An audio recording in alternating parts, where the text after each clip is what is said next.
我是多久没来这里？菜都长得这么漂亮。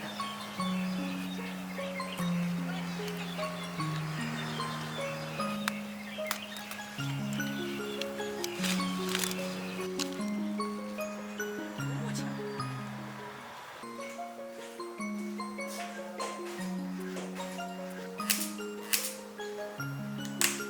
今天芥蓝要这个骨就好了，叶子炒着吃。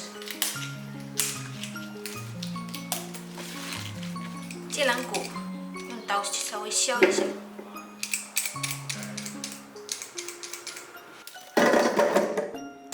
再把芥蓝梗洗一下。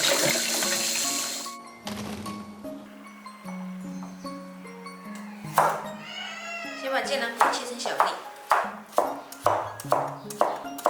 切好的芥蓝梗把它放在碗里，加一勺盐，把它抓拌均匀，腌出芥蓝梗的水分，放一旁备用。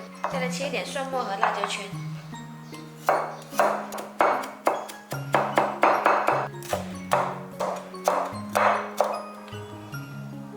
芥蓝梗也腌好了，你看里面出了好多水，来把它洗一下。洗好把它倒出来控干水。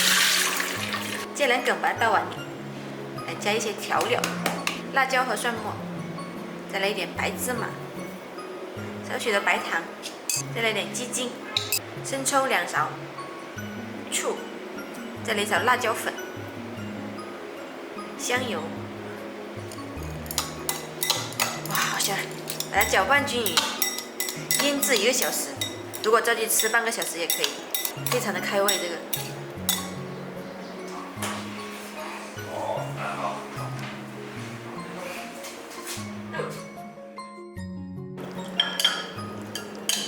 芥蓝梗就做好了，清脆爽口，超级下饭。你不想吃吗？想吃记得关注我哦。